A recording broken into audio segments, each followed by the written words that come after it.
Sir Owaisi कह रहे हैं कि सीमांचल की ज्यादा सीटें हम जीतेंगे और थर्ड फ्रंट बनेंगे बिहार में। भैया ऐसा है, ओवैसी साहब मेरे मित्र हैं, लेकिन मेरा उनको सुझाव है बिना मांगा हुआ कि आप हैदराबाद संभालिए, हैदराबाद अपना किला बचाइए, बेकार सीमांचल में आकर और कंफ्यूजन पैदा मत कीजिए। अगर आप हैदराबाद अपना संभाल लिए होते, अगर तेलंगाना में मुसलमानों का भला कर दिए होते तो यही बढ़िया होता है। बंगाल में चुनाव हो रहा था तो यहाँ पर आईएसएफ के लोग ओवैसी साहब आए थे, लेकिन सारे मुसलमानों ने कहा नहीं भाई, हम लोग को टीएमसी पर भरोसा है, हम लोग को भाजपा से लड़ाई, हम लोग को इस सब चक्कर में नहीं पड़ना है। आईएसएफ और ओवैसी साहब कुछ वहां नहीं कर सके। इस बार सीमांचल के मुसलमान वो गलती नहीं करेंगे जो 2020 में हुआ है। ओवैसी साहब का सम्मान है, बहुत बढ़िया तकरीर करते हैं, पढ़े लिखे व्यक्ति हैं, लेकिन उनको हैदराबाद में रहने दीजिए। सीमांचल के नेता, सीमांचल के रहनुमा जो जिनको रहनुमाई करनी है वो सीमांचल का बेटा होना चाहिए। हैदराबाद से आकर सीमांचल में नया नेतृत्व। एनडीए और महागठबंधन में मुस्लिमों को भागीदारी नहीं दी गई आपके अंदर, और आप मंच में आकर डायरेक्ट भाषण देते हैं, यहाँ के लोकल नेता से नहीं मिलते हैं, ये आपके ऊपर आरोप लगाते हैं। मेरे भाई, हमसे ज्यादा कोई अगर लोकल नेता से मिला हो तो बिहार में आप पूरा खोज के बताइए। 2.5 बरस बिना घर गए, बिना गाड़ी पर पैर रखे 2.5 बरस मैंने 5,500 गांव में पैदल घर नहीं गए, गाड़ी पर नहीं बैठे, 2.5 बरस पैदल घर गए इस चीज को खड़ा करने के लिए। तो आपको उसमें अगर एटीट्यूड दिख रहा है, यहाँ दूसरा सब नेता आएगा हेलीकॉप्टर से, हम गाड़ी से चलते हैं और हमारे पार्टी के साथी भी गाड़ी से चलते हैं जो जनकुलाल नेता, और दूसरे नेता अपने हेलीकॉप्टर पर चलता है और जो टिकट लेने जा रहा है उससे 1 करोड़ 2 करोड़ रुपया ले रहा है और कहता है कि हेलीकॉप्टर के खर्चा के लिए पैसा लिए। और हम अपना पैसा साधन लगाकर यहाँ ये व्यवस्था बना रहे हैं कि गरीब से गरीब आदमी भी अगर चुनाव लड़ना चाहता है, राजनीति करना चाहता है, तो जहाँ तक हो सके उसकी मदद की जा सके। एनडीए और महागठबंधन में मुस्लिमों को भागीदारी नहीं दी गई, उस जिस हिसाब से संख्या है। भाई, मुसलमानों को भागीदारी इसलिए नहीं दी जाती है कि मुसलमानों को भागीदारी से ज्यादा भाजपा का डर सता रहा है।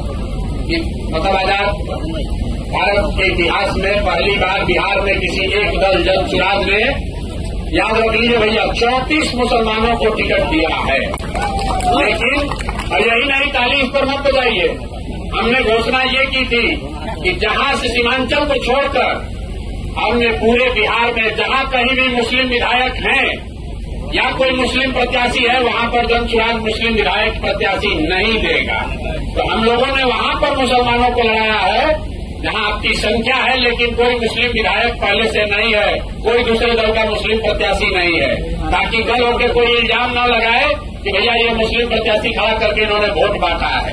और इसके बावजूद टोटल 34 मुस्लिम साथी चुनाव लड़ रहे हैं जनसुराज के टिकट पर।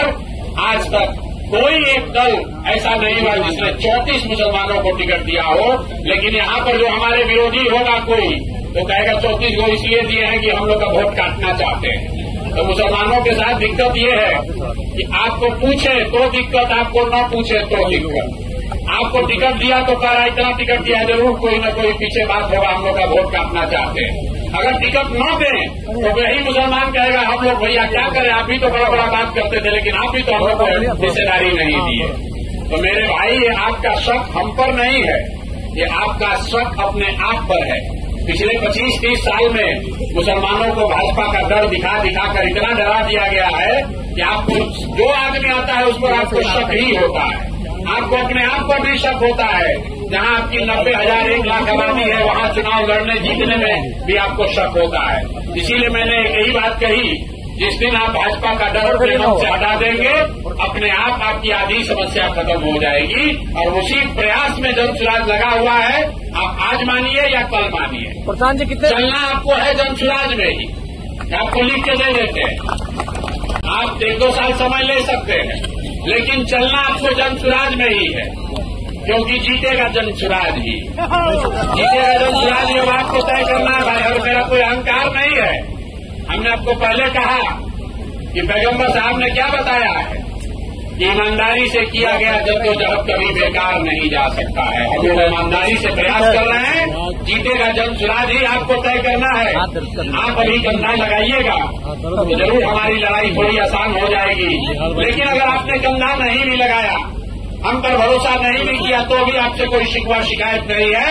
बिहार जीतने के बाद फिर से आएंगे, लेकिन जब अगली बार आएंगे तो आपसे हरजाना भी वसूलेंगे। हम शाकाहारी आदमी हैं, जीत कर आएंगे तो आपसे जीत कर सेवई भी खाएंगे और आपका हाथ पकड़ कर बिठा दिया चला जाएगा। Thank you.